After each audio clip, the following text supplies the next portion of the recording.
नमस्कार दोस्तों, आप सभी का स्वागत है लक्ष्य एकेडमी के ऑनलाइन यूट्यूब चैनल में, जहां हम प्रतिदिन देश विदेश व प्रदेश में घटने वाली विभिन्न घटनाओं को CGPSC व व्यापम के पॉइंट ऑफ व्यू से समझने व याद रखने का प्रयास करते हैं ताकि वे हमें एग्ज़ाम में मददगार साबित हों।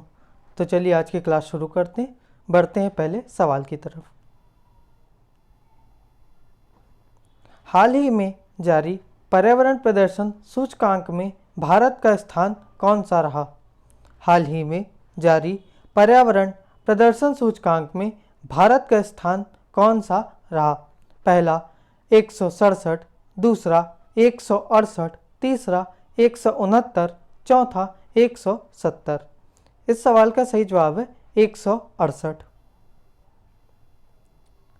इस सूचकांक में प्रथम स्थान पर डेनमार्क, द्वितीय स्थान पर लग्जमबर्ग, तृतीय स्थान पर स्विट्जरलैंड थे।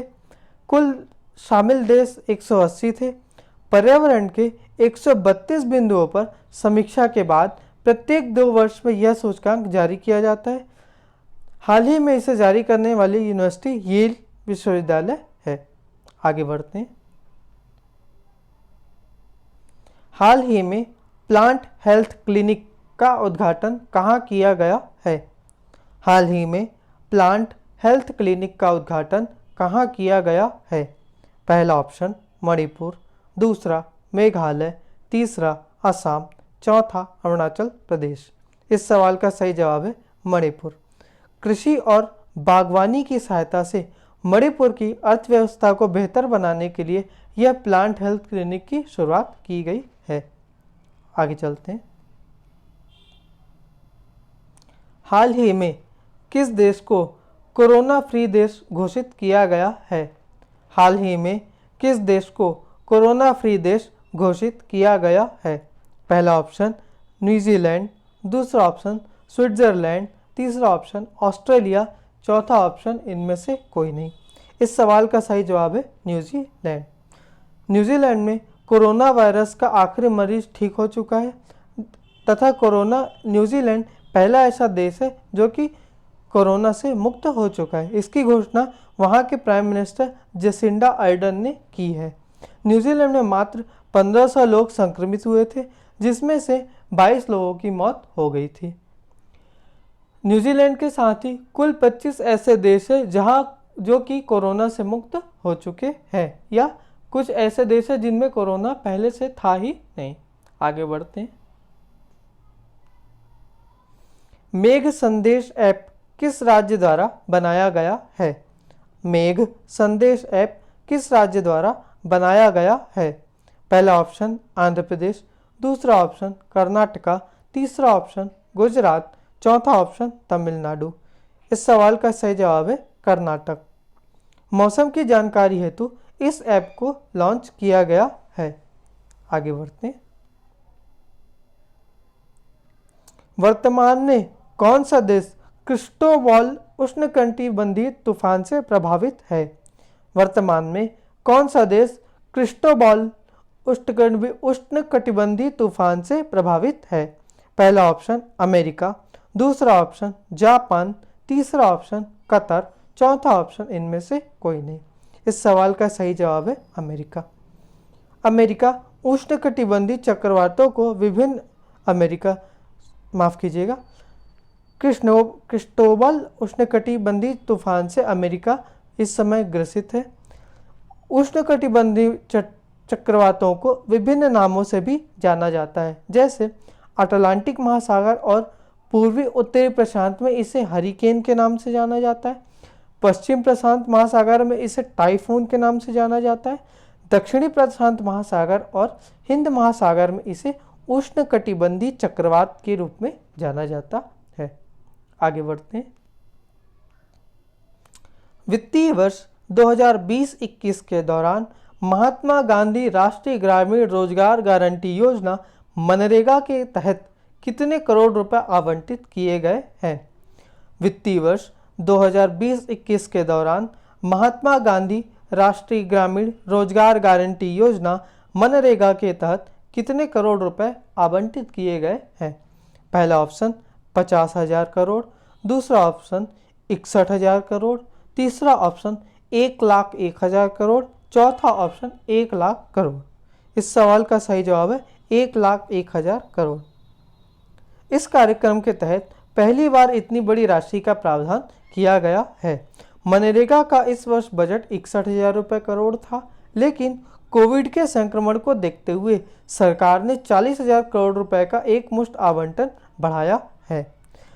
मनरेगा या नरेगा योजना की शुरुआत 2 अक्टूबर 2005 को यह अधिनियम बना था तथा भारत में इसकी शुरुआत सबसे पहले 2 फरवरी 2006 को आंध्र प्रदेश के बांदावली जिले के अनंतपुर नामक गांव से हुई थी। शुरुआत में इस योजना को लगभग 200 जिलों में लागू किया गया था। बाद में इसे 1 अप्रैल 2008 को पूरे भारत देश में लागू कर दिया गया। आगे बढ़ते हैं। हाल ही में किस कंपनी को विश्व का सबसे बड़ा सोलर पावर प्लांट बनाने का कॉन्ट्रैक्ट मिला है? हाल ही में किस कंपनी को विश्व का सबसे बड़ा सोलर पावर प्लांट बनाने का कॉन्ट्रैक्ट मिला है? पहला अदानी ग्रीन एजेंसी, दूसरा टाटा पावर सोलर सिस्टम, तीसरा कोटक ऊर्जा, चौथा इनमें से कोई नहीं। इस सवाल का सही जवाब है Adani green energy. Adani green energy limited को विश्व का सबसे बड़ा सोलर पावर प्लांट बनाने का ठेका मिला है। इसके तहत गौतम अडानी की कंपनी 8,000 मेगावाट का सोलर पावर प्लांट तैयार करेगी और 2,000 मेगावाट की एक घरेलू और सौर पैनल विनिर्माण क्षमता भी स्थापित करेगी। कंपनी इसमें लगभग 6 अरब डॉलर के कुल निवेश करेगी। आगे बढ़ते हैं।